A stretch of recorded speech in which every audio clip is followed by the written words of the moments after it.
తెలంగాణ రాష్ట్రంలో పార్టీని స్థాపించి ఎన్నికలలో పోటీ చేయకుండానే పక్కకు తప్పుకొని ఇప్పుడు ఏపీ కాంగ్రెస్ అధ్యక్షురాలుగా బాధ్యతలు చేపట్టిన వైఎస్ షర్మిల రాజకీయ ప్రస్థానం వర్ణనాతీతమని చెప్పాలి. అయితే ఇప్పుడు ఏపీ రాజకీయాల్లో చాలా చురుగ్గా పాల్గొంటున్న షర్మిల తాజాగా తన కుమారుడి రాజారెడ్డి వివాహం అంగరంగ వైభవంగా జరిపించిన విషయం తెలిసిందే. అయితే రాజస్థాన్లోని జోధ్పూర్ ప్యాలెస్ లో రాజారెడ్డి ప్రియల్ల వివాహ వేడుకలు 3 రోజుల పాటు చాలా ఘనంగా జరిగాయి. ఈ క్రమంలోనే పెళ్లి వేడుకలకు సంబంధించిన ఫోటోలు మరియు వీడియోలు కూడా సోషల్ మీడియాలో వైరల్ గా మారాయి.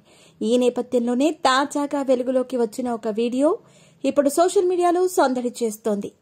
అయితే సోషల్ మీడియాలో వైరల్ అయ్యేంతలా ఈ వీడియోలో ఏముంది అంటే, ఈ వీడియోలో నవదంపతులు మరియు అతిథులతో పాటు ప్రధానంగా వైఎస్ షర్మిల డాన్స్ అందరినీ ఆకర్షించింది అని చెప్పాలి.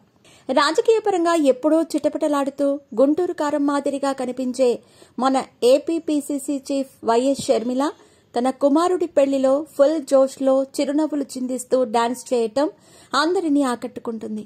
అయితే ఈ వీడియోను వైఎస్ షర్మిల పోస్ట్ చేస్తూ క్రిస్టియన్ పద్ధతిలో పెళ్లి తర్వాత తెలుగు స్టైల్లో తలంబ్రాల దృశ్యం అంటూ కామెంట్స్ చేశారు.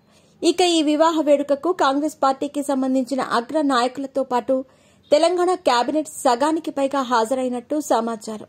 ఇక వీరిలో ప్రధానంగా ఏఐసీసీ అధ్యక్షులు మల్లికార్జున్ ఖార్గే, ఏఐసీసీ ప్రధాన కార్యదర్శి కేసీ వేణుగోపాల్, ఏపీ కాంగ్రెస్ వ్యవహారాల ఇన్ఛార్జ్ మాణిక్యం ఠాగూర్, కొప్పుల రాజు, తెలంగాణ కాంగ్రెస్ ఇన్ఛార్జ్ దీపదాస్ మున్షి కూడా హాజరవడం జరిగింది. అదేవిధంగా తెలంగాణ రాష్ట్ర ముఖ్యమంత్రి సీఎం రేవంత్ రెడ్డి